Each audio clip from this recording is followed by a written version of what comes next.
The broadcast is now starting. All attendees are in listen-only mode. All right. Well, good morning, everyone, and good afternoon to some. My name is Erin Bogan. I'm a researcher at AIR, and I would just like to welcome you to part 2 of our webinar series, The Impact of COVID-19 on Education and Health Systems and the Role of Readiness. And so in our first webinar series, speakers covered issues related to organizational readiness in the context of education. There was a heavy focus on family engagement. And in this next series, the webinar you'll hear today, we're carrying that theme over into healthcare settings. And today's webinar, during and after COVID, readiness and rapid system redesign to optimize chronic condition care. We'll be talking more about the ways that healthcare systems are supporting patients with chronic diseases. And so just within this week, with the US hitting record numbers of both hospitalizations and death, this is a really timely and salient topic. And our speakers today bring a breadth of expertise and experience and insight to this topic. And so I want to take a moment to just introduce them to you before we jump in. So we have Abe Wondersman, President and CEO of the Wondersman Center. We have Randy Schwartz, President of Public Health Systems Consultants and faculty member at the Wondersman Center. We have Erica Shelton, Principal Researcher at AIR, and Kathy Paez, who is a Managing Researcher at AIR. We also have Brittany Cook, who is Vice President of Education and Human Development and partner at the Wondersman Center, and she'll be our facilitator for today. So I will hand it over to Brittany. Thanks so much.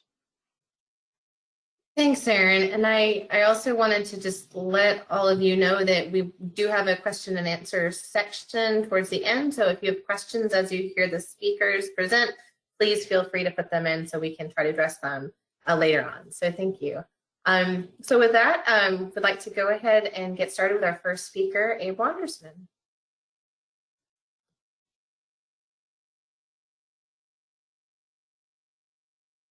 And we can't hear you, Abe. Thank you.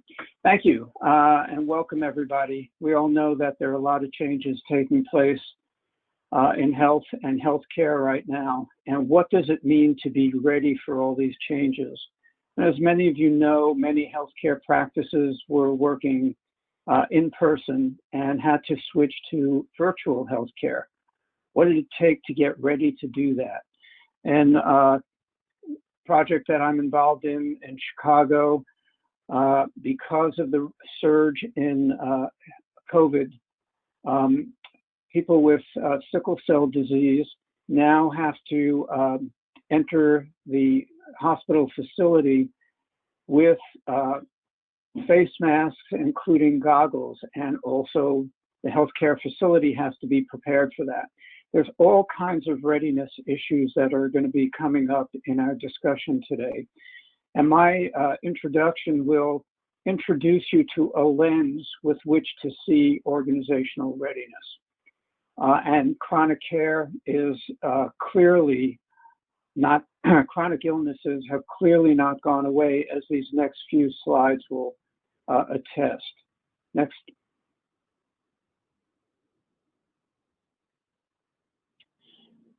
So this is an example about increasing cancer deaths to be expected. Next, please. Same here. Huge numbers are expected because of changes in behavior of individuals and the changes needed for practices to cope with what's occurring as a result of COVID. Next. Heart disease will not be left out. Next. So our approach to readiness is to think about a formula we call R equals MC squared. And what it means to be ready, it means that you need to be motivated. An organization needs to have motivation to do something new, and also to have two kinds of capacity, what we call innovation-specific capacity and general capacity, and that will come clearer in the next slide. Next. So this is the MCC. So as you're thinking, if we take an example of practices that had to move from in-person care to virtual care, what was the motivation of that practice to do that in terms of the relative advantage of either seeing nobody or having some kind of service? They increased their motivation. How compatible was it to do something new like virtual care when they were so accustomed to in-person? That might have affected their motivation. How simple or complicated was it to do this new process?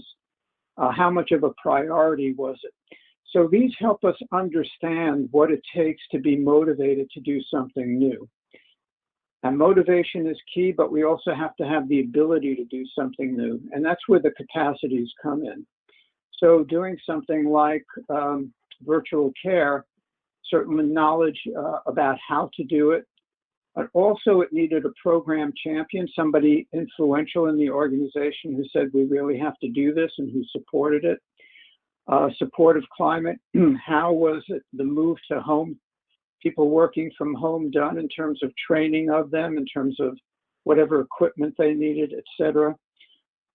So how innovation-specific capacity deals with the abilities to do that specific new program, policy, or practice. And then the general capacity of an organization is how they function day to day. And organizations that were taxed at the beginning would have a tougher time in putting into place something new than an organization that is generally well run.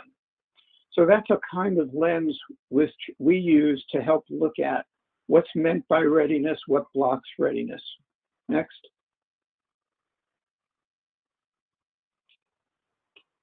So the readiness, when we look at readiness, it's your readiness to do a specific new thing.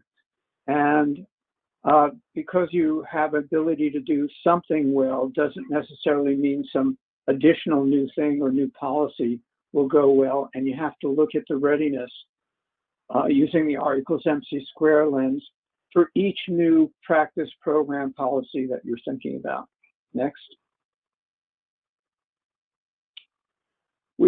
A lot of times we think about readiness as sort of the readiness to start a race. But really, those who are ready at the beginning don't always finish first. We know that. You have to be ready all the way through to the finish line. And it's very similar in terms of thinking about readiness throughout the life cycle of an intervention, of a program, policy, or practice. From beginning to think about it, to the actual adoption of the program or policy, to actually implementing it actively, and then if it's worth keeping, what's the readiness to keep it going?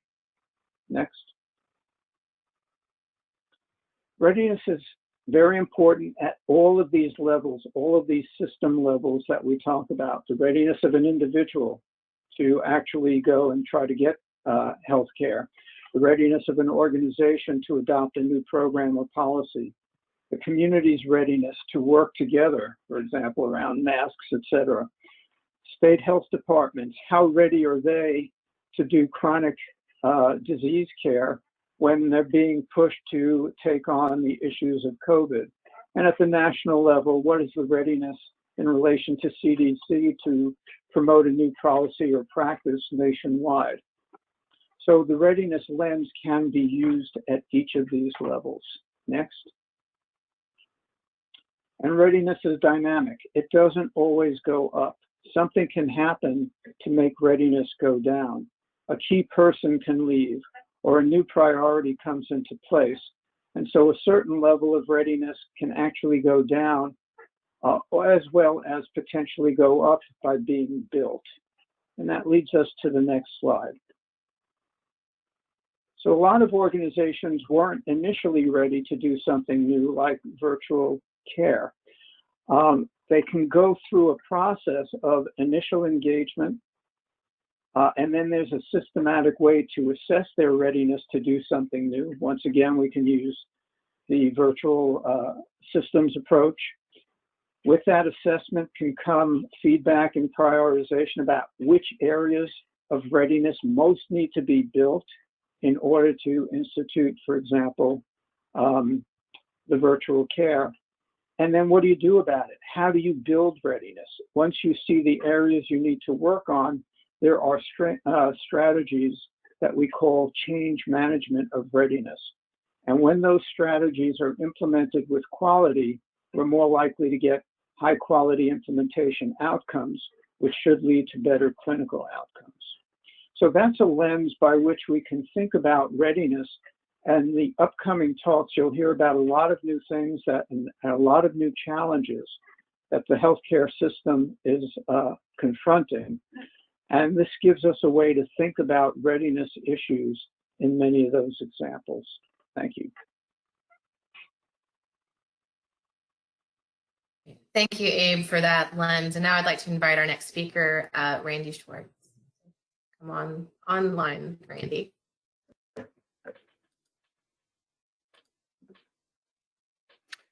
Greetings, thank you. Next slide, please. Well, following 9/11, we did see a bit of attention and resources to building the public health infrastructure.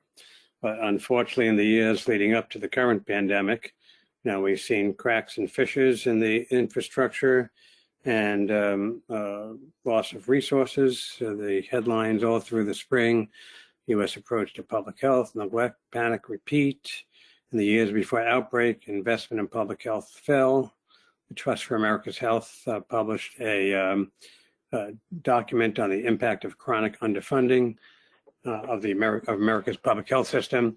And, in the last several years, public health and healthcare delivery have really partnered quite a bit, looking at community clinical linkages, particularly public health and primary care have partnered, and it has received attention and recommendations from the National Academy of Medicine and others.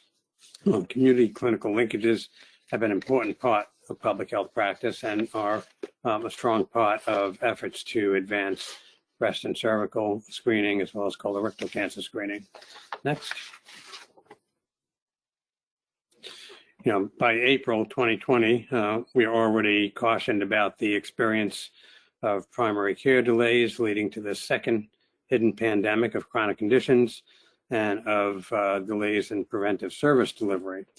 At the same time, we see the need for more coverage with Medicaid expansion, while concurrently people are losing employer-based insurance.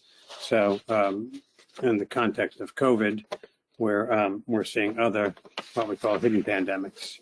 Next. And the director of the NCI, Dr. Ned Sharpless, expressed concern. He said we're seeing a fairly dramatic decrease in new major cancer diagnoses related to disruptions in screening and evaluating these patients. He said at their May Board of Scientific Advisors, I've been looking at the statistics about decreases in screening and deferred care, and I'm getting worried about this issue. An uptick in overall cancer mortality trends will likely be visible in the Institute's annual report to the nation, jointly issued with CDC, NACER, and ACS in the coming years. Because of the pandemic in 2021, 22, or 23, we will have the first annual report to the nation since 1993 that shows an increase in cancer mortality, first since 1993. So next. In May, a study was published that showed that preventive cancer screenings in the U.S. Abruptly dropped 86% for colon cancer, 94% for breast and cervical cancer, following the declaration of the COVID-19 emergency. While that number then began to rise, in June, it was still down 29, 36, and 35%, lower than the pre-COVID-19 levels for breast, colon, and cervical cancer screenings. And between March and June, in numbers, 285,000 breast, 95,000 colon, and 40,000 cervical exams were missed. So that's only March through June.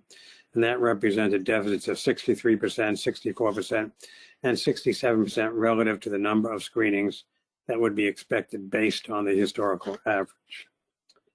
And, of course, due to these delayed or missed screenings, cases could be diagnosed at a later stage with poor diagnosis, leading to Dr. Schaff's comments.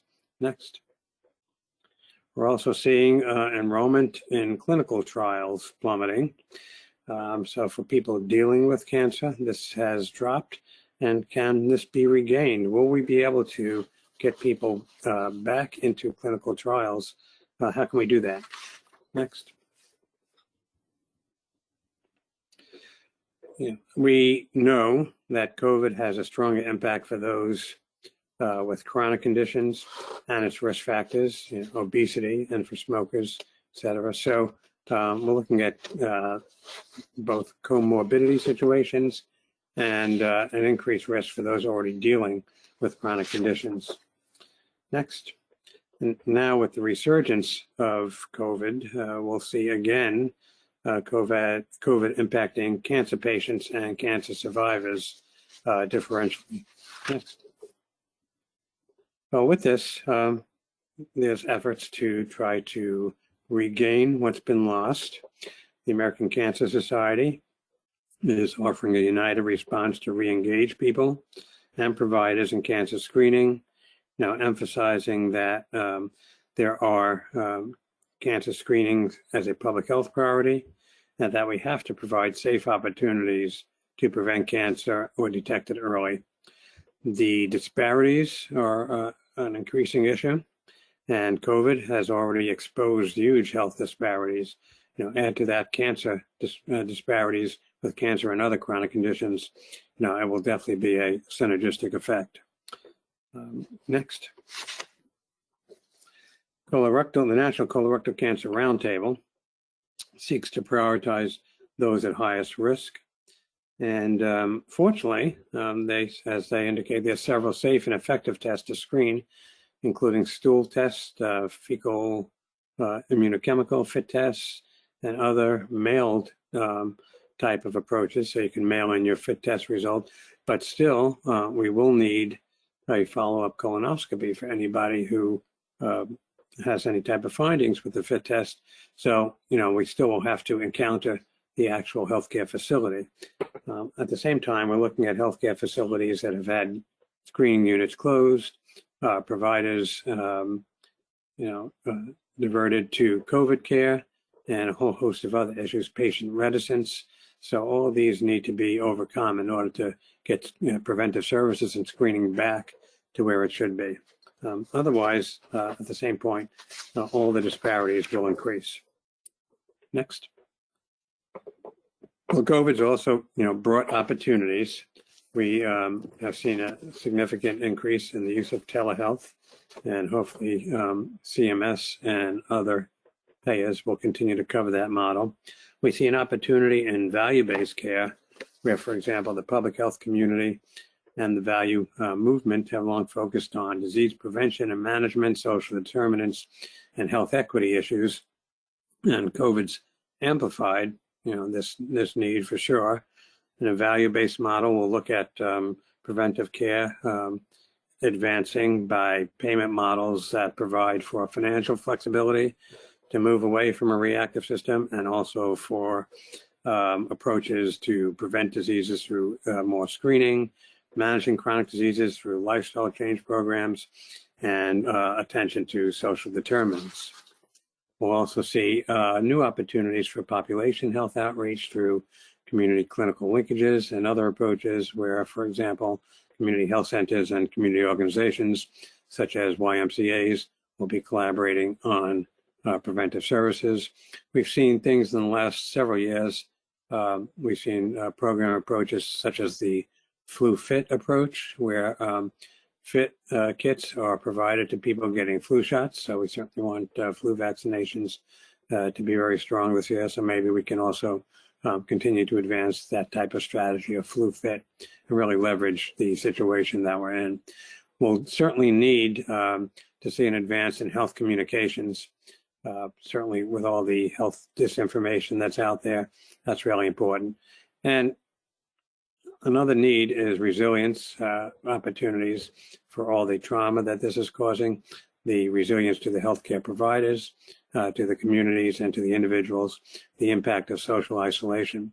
So we have, we certainly have a situation where we are seeing a delay in care, delay in screenings, delay in preventive services, impacting such things as cancer, vaccinations such as HPV, et cetera, which certainly also saw a large drop. But at the same time, there's opportunities, but we also need to tend to those needs. So this readiness model is really critical and important at this point in time. Thanks.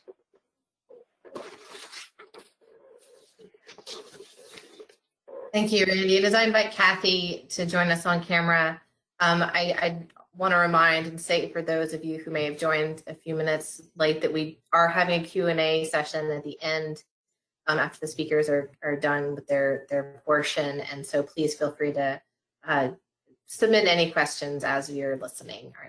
All right. So thank you, Kathy. Go ahead. Thank you. And thank you all for this opportunity to talk to you today. I'm going to be talking about the primary care response to COVID. I'll begin by providing some context and then move into primary care readiness and some thoughts around, what has led some primary care practices to be more prepared than others. So next slide, please. Okay, the number of people over 45 with 2 or more chronic conditions has risen dramatically in the last couple of decades. It's been driven by increases in hypertension, cancer, and diabetes. The rise is due to the obesity epidemic, longer survival rates, and people just living generally longer. Next slide. As the pandemic took hold, people avoided medical care because of concerns about exposure to COVID, because concerns that hospitals and providers were overwhelmed by COVID patients. And then some people avoided care just because simply they couldn't pay for it. They had lost their insurance due to unemployment. The drop in care was greatest among Hispanics and Blacks, and it's really puts this group of people at great risk of not only currently of having an uncontrolled condition and then contracting COVID in the middle of it, but also down the road because of disease progression, failure to detect tumors, and other things. So next slide. After visits dropped in mid-March, they began to rebound by May. By October, primary care visits were actually 13% above normal, but this increase wasn't to the extent that it makes up for the missed visits over the spring and summer. Specialist visits continue to be down, and it's likely with the current COVID wave and peak that we're experiencing right now, visits will drop again. Next slide. COVID-19 has put considerable strain both on people with chronic conditions and their providers. Patients with cancer, heart disease, obesity, COPD, chronic kidney disease are all at risk for permanent problems as a result of COVID. COVID can cause long-term effects on the heart, lungs, and brain. They're also at increased risk for fatality. Just living in this time of pandemic is very worrisome. People are worried about getting sick. They've lost income in some cases, and then just the social isolation, which puts people at risk for depression and then also anxiety. Primary care practices have had their own challenges too. The drastic drop in visits has meant practices on the edge have actually closed. Approximately 5% of primary care practices have closed in the last 6 months, and another 20% expect that they may have to close. Staff are either working long hours or have been furloughed or had to take personal leave because of family responsibilities, caring for children. They've dealt with PPE shortages, flu vaccine shortages, just the uncertainty of what's going to come next, the anxiety over themselves being at risk for COVID and not being well protected, and then the personal impact on themselves and their family too. Next slide.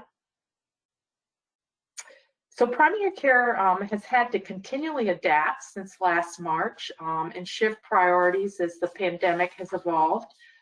This model came out of a paper in Annals of Family Medicine, and what they did was they modeled after the CDC's pandemic model and applied it to primary care.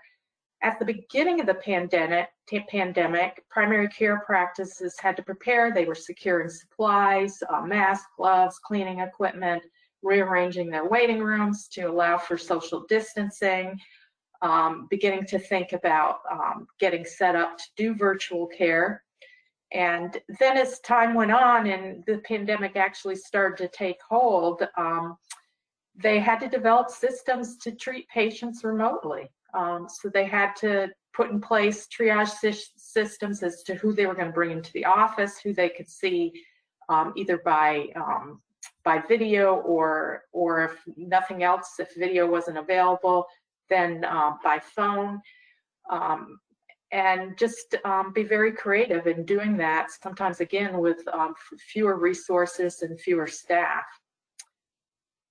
As things accelerated and hospitals began to fill up with ill COVID patients, there was a push to keep people out of the hospital as much as possible and to manage less severely ill patients at home.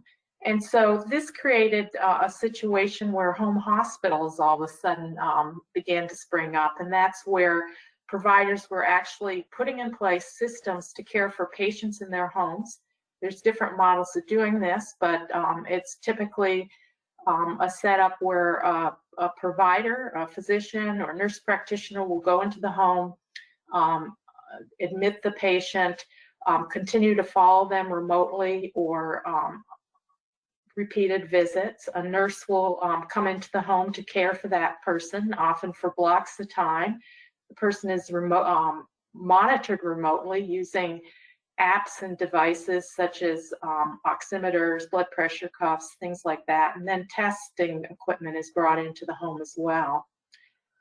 So that's been a rapid change that has been put in place. Looking forward, practices will need to care for patients who've deferred care, including those who are experiencing the long-term effects of COVID. They're also going to have to reinforce the importance of getting vaccinated against COVID-19 in a climate that's highly politicized vaccination in so many aspects of the pandemic. So next slide. So how does primary care, how have they possibly been able to adapt to all these changes?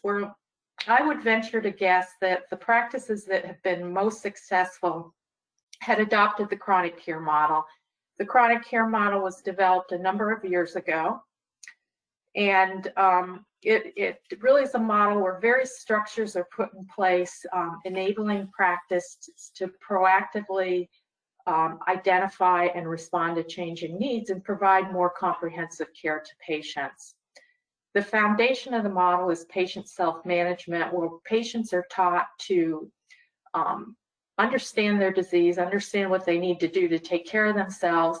They're taught to monitor using blood pressure cuffs, glucometers, and they learn how to respond if their disease does start to go out of control, and when to contact their provider. In addition to self-management support within primary care, care is delivered by teams of people.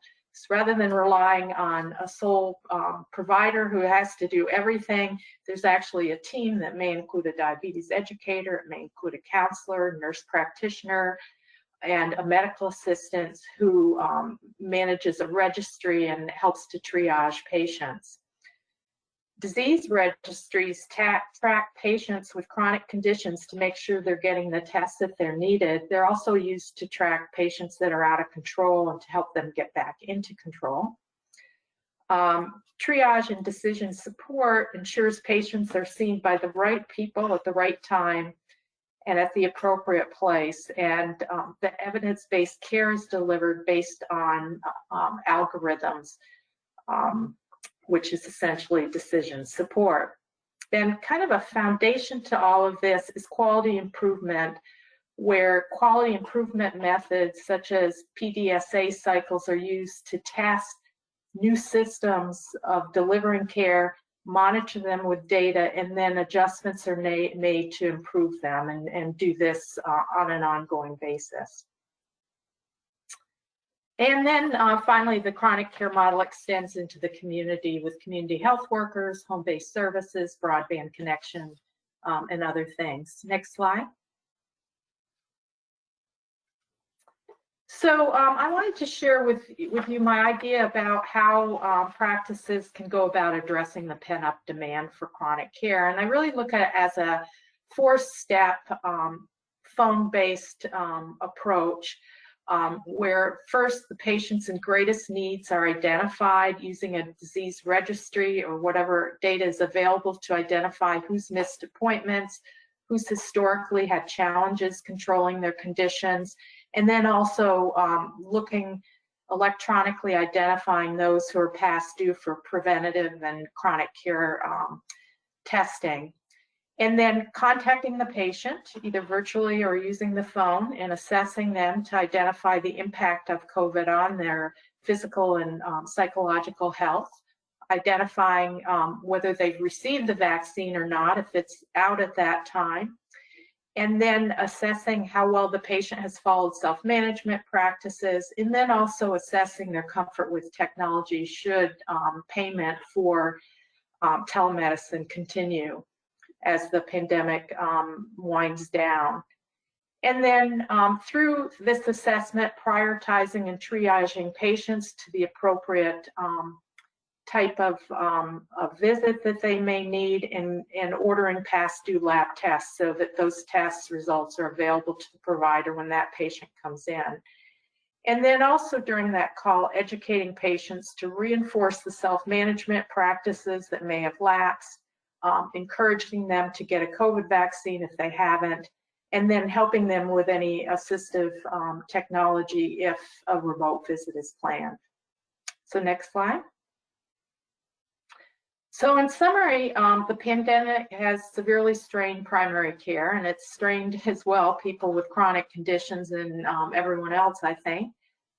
Primary care practices have had to continually adapt to meet those challenges.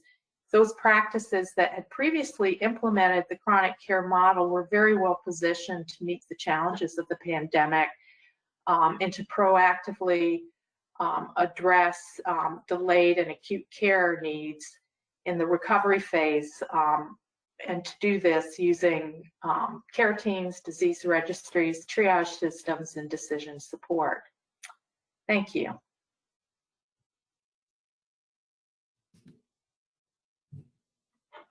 Thank you so much, Kathy. And our final speaker is Erica. So please join me on camera. We look forward to hearing your portion.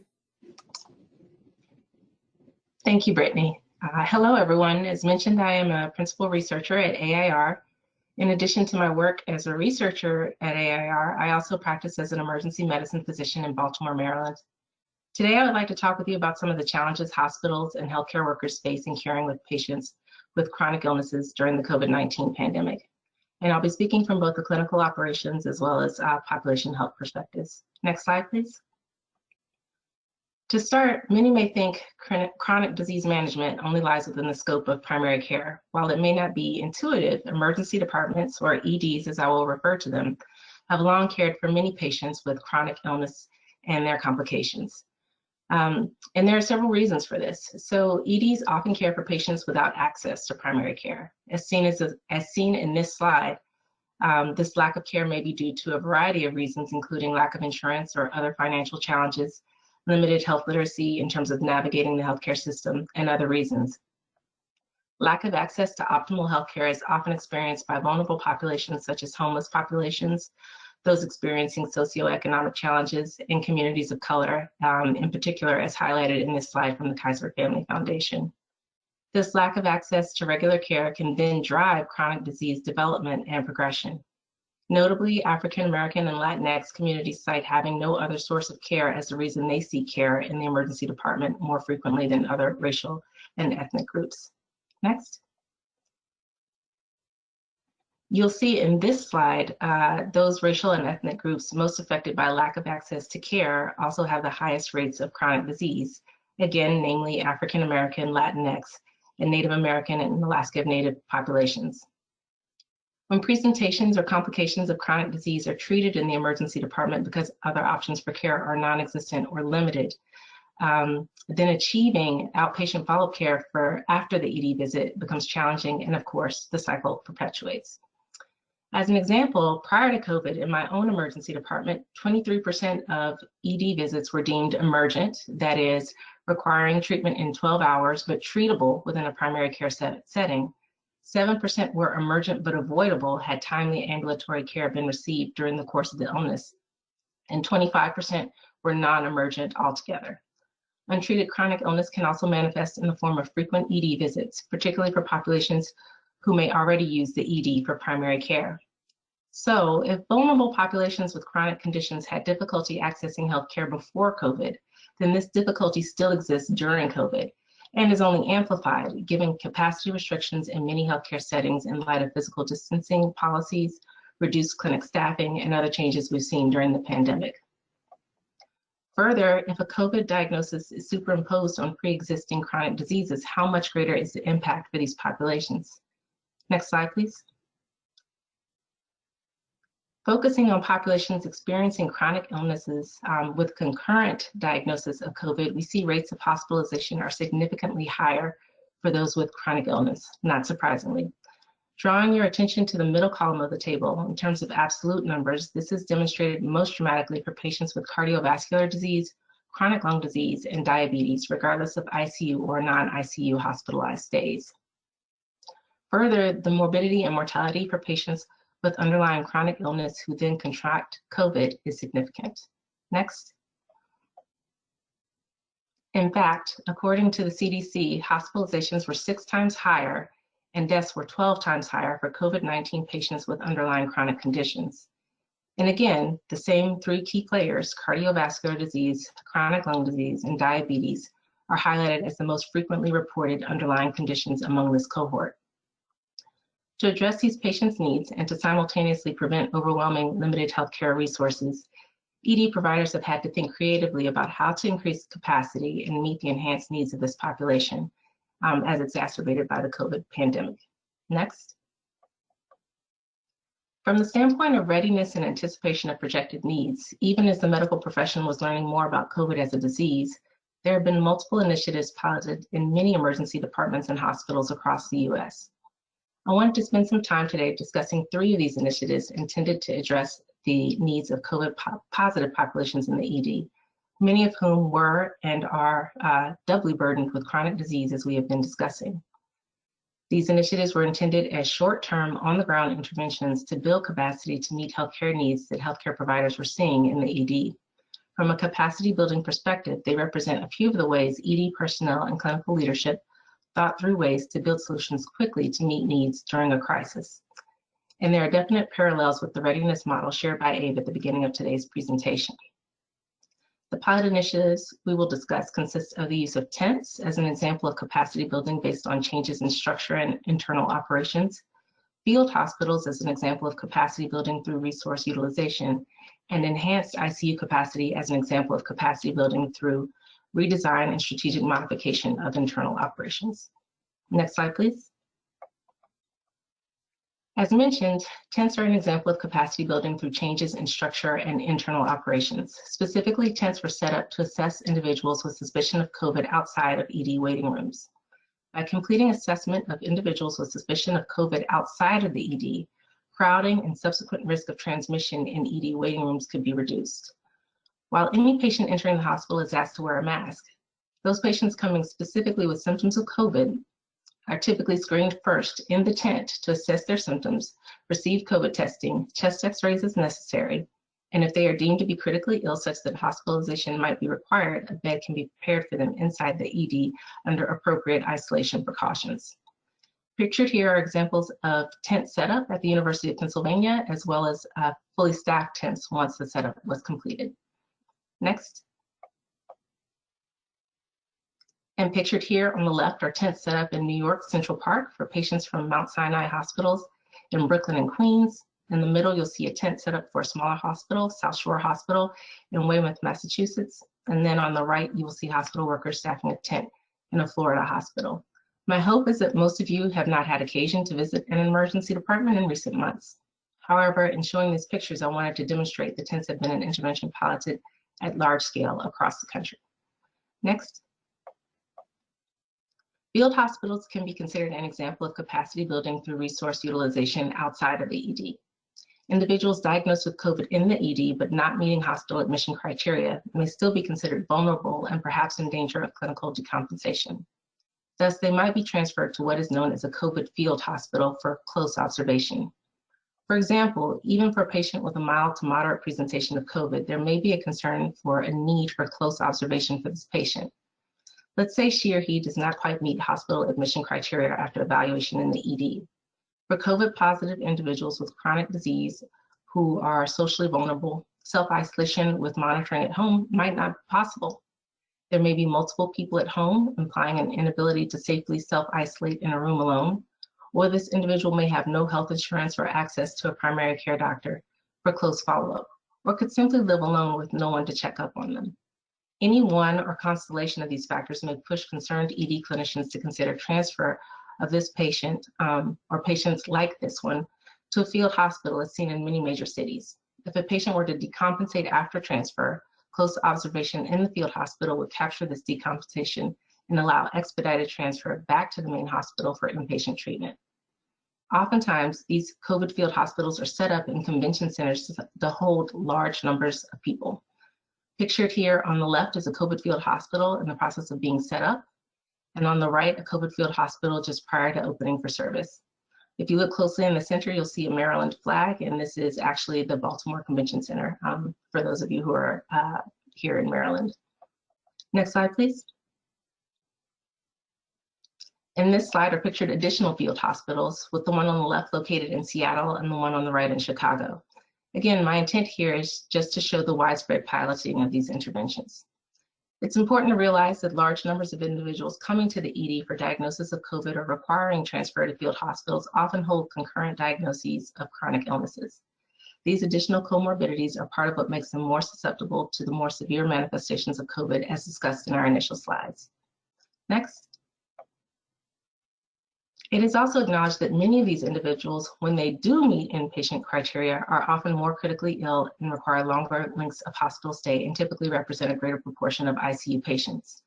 This slide just shows that ICU capacity is a relative constant, demonstrated by the red line, and no matter what we do as a society to flatten the curve, household quarantines, school closures, etc., ICU bed capacity can still be outstripped in the setting of a surge. In fact, according to the American Hospital Association, the US has about 924,000 hospital beds, about 98,000 of which, or 10%, can be used for people who need ICU level care. Next slide, please.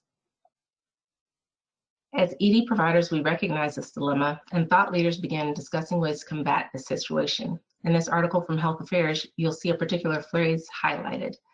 New ICU spaces were created in emergency departments, procedural areas, and other inpatient units. Next slide, please.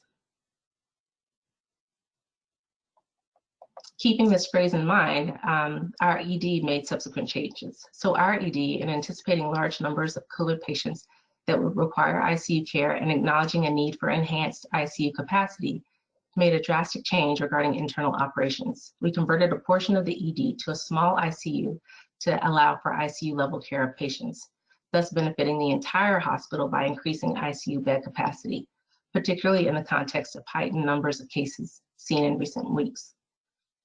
This change allows EM physicians, that is emergency medicine physicians, also skilled in critical care, typically needed for ICU patients, to care for these patients because they are physically housed within the ED. By utilizing ED healthcare providers in this manner, ICU staffing capacity increases as well, not just ICU beds. Next slide, please. So with that overview, I would like to circle back to where we started, again examining the impact of COVID by race as a surrogate or marker for limited access to healthcare and subsequent development of chronic illness. I want to highlight the statement in the middle of the page published by the CDC. Race and ethnicity are risk markers for underlying conditions that impact health, including socioeconomic status, access to health care, and increased exposure to the virus due to occupation, e.g. frontline, essential, and critical infrastructure workers. And so COVID has effectively highlighted disparities among those with chronic illness and communities of color. And as tragic as COVID has been, it also marks an important opportunity to address these health disparities, highlighted and laid bare by COVID for our most vulnerable populations. Next slide, please. All that being said, even with as many pilot initiatives as we have in the ED to increase our capacity and the capacity of the hospital more broadly to care for these patients, it's also important to consider concurrent primary care initiatives to care for these patients as well. Many EDs, including the one where I work, have case management services or aftercare clinics designed to help patients seen in the ED establish primary care. Various primary care clinics have slide and scale fees or operate under federally qualified health center or FQHC status in order to increase their outreach to more vulnerable patient populations. In an effort to expand outreach to these populations during the era of the pandemic, many primary care clinics have begun the pilot initiatives intended to usher in a new wave of technology-driven innovations.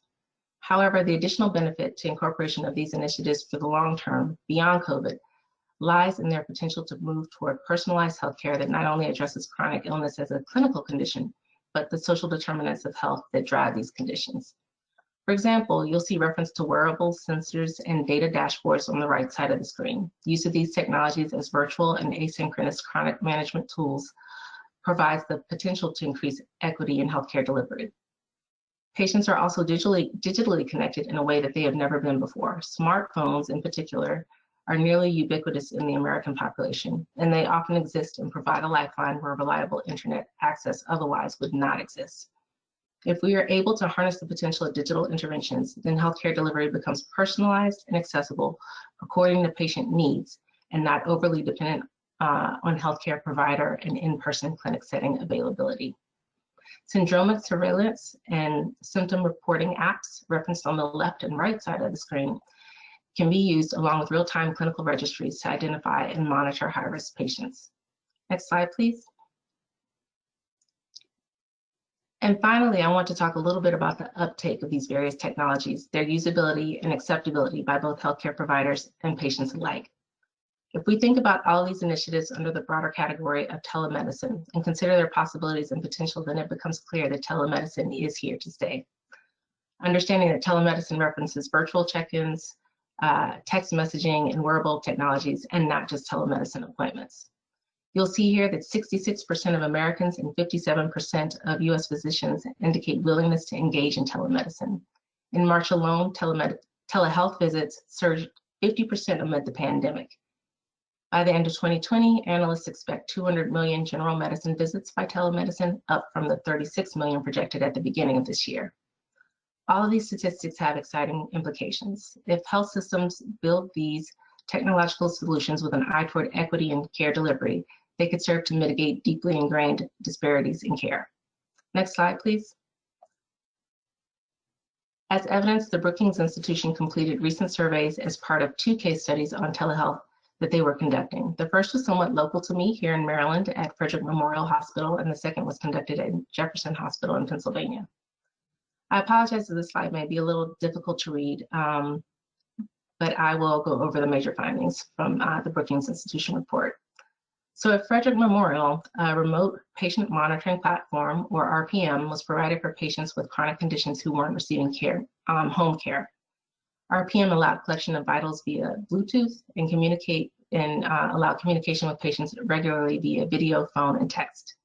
For this patient cohort enrolled in this program, ED visits decreased by 50%, which led to a 90% reduction in hospitalizations, which then cut healthcare costs by 50%. And at Jefferson Health Hospital, the Jeff Connect telemedicine platform charged patients a flat fee of $49 and found most health concerns resolved with just a single consultation, and that frequent use of the service was actually unnecessary. For this cohort, the 650 patients who were enrolled were diverted from more expensive healthcare settings such as EDs and the hospital saw cost savings ranging from $300 to $1,500 per patient. The Brookings Institution also asked an additional question, which I found quite telling. If you had not completed a telehealth visit through this program, what would you have done about your medical concern? 16% of patients said they would have done nothing as opposed to going to the telehealth visit. And this signals to me that telehealth can close a healthcare gap for those that do not regularly participate in healthcare. So I'll end here and look forward to our discussion at the end of the panel. Thank you. Thank you so much, Erica. And I'd like to invite all of our speakers and organizers to please join me on camera for this Q&A portion. We have a few minutes left, and not a ton of questions came in, so I have one to start, but also wanted to invite you all to do questions for one another. We may have a little bit of time for that. So the question, I think, really nicely relates to, Erica, what you were sharing just now about some of the kind of unexpected positive things that we have seen come out of this COVID pandemic crisis. And my question for all of you is, how do you see chronic care and healthcare providers deciding what innovations to continue and how to guide those decisions as the pandemic winds down or we kind of get used to the new normal? So I'll open that up to each of you. I'd be happy to start. I referenced in my presentation some of the applications that are available on smartphone now, and didn't really get a chance to talk about all of the different innovations that I've been reading about and seeing.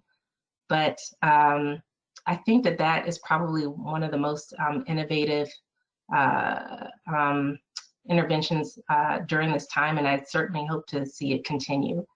And in particular, I like the aspect of the fact that patients can communicate through a portal with their healthcare provider, and it doesn't necessarily have to be in real time. So let's say that the patient works a graveyard shift. They may be, I don't know, a janitor at a hospital, for instance, and going to an 8 a.m. Appointment with their primary care provider is just not something that's going to happen. They can leave a message in that portal, and then their healthcare provider can see it the following day and then answer that question. And it can be done asynchronously, such that the patient still gets the information that they need, even if they're not going to an in-person clinic appointment. And it's really fascinating when you think about it from a health equity perspective, because that sort of concierge medicine typically was something that was only available to more higher income individuals in our society, let's say a business executive. But now someone who may be working a minimum wage job still has access to care in that same sort of asynchronous way that's designed around their schedule and not around the schedule of the clinic. Thanks for that answer. Yeah, this is Kathy. I just wanted to add to that. I think definitely COVID has accelerated change in terms of use of technology to deliver healthcare, which, as Erica said, is improving access. And I think a key factor to continue the momentum is payment models, in that we've moved away from fee-for-service, but there's still a lot of fee-for-service care being delivered, and it just doesn't work. When people have health issues that occur day in and day out through their lives, depending on an annual visit or a visit a couple times a year just isn't sufficient, that they need improved access to care providers and to support systems around those providers that will help them stay healthy.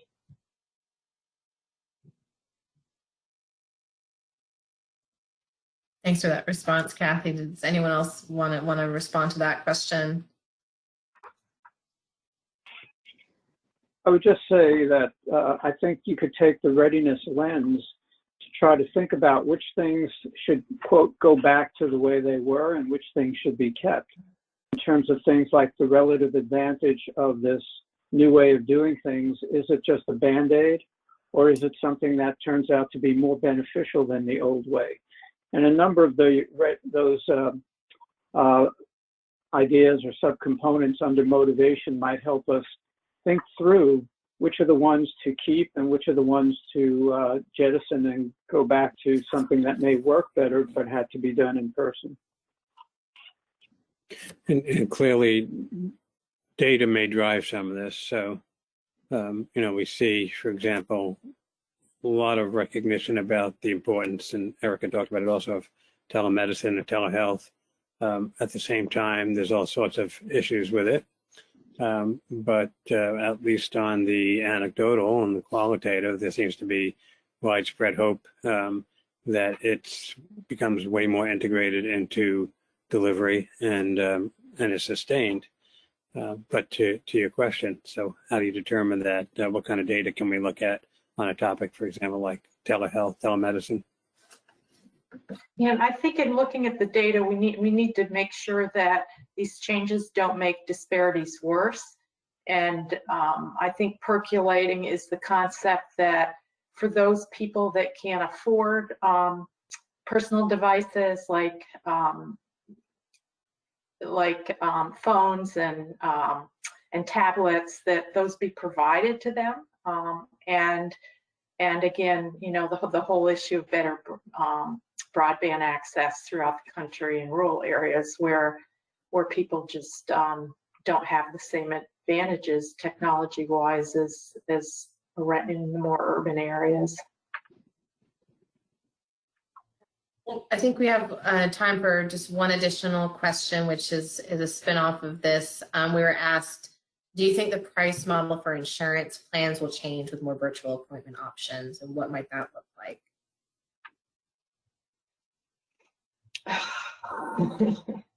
I think everybody is crossing their fingers and hoping it will change. No one knows for sure. I mean, Medicare always sets the pace.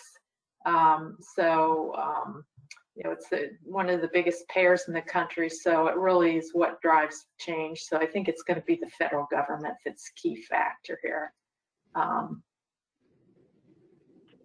So put pressure on your congressman. Yeah, I agree with that. I'm aware of some parity models for reimbursement that allow clinic providers to get the same sort of reimbursement for a telehealth visit that they would get for an in-person visit. But I think that those policies were put in place specifically for the pandemic. And I don't, at least my read on them is that they don't necessarily have any teeth behind them to make them permanent. So I agree with Kathy. Put pressure on your representatives.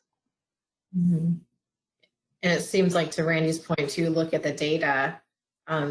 Erica, you were sharing that a lot of people were really comfortable using telehealth, and there was less resistance than we might have expected. So talk to your congressman, but also show that data that seems like it's an effective strategy, not just now, but in the post-pandemic world.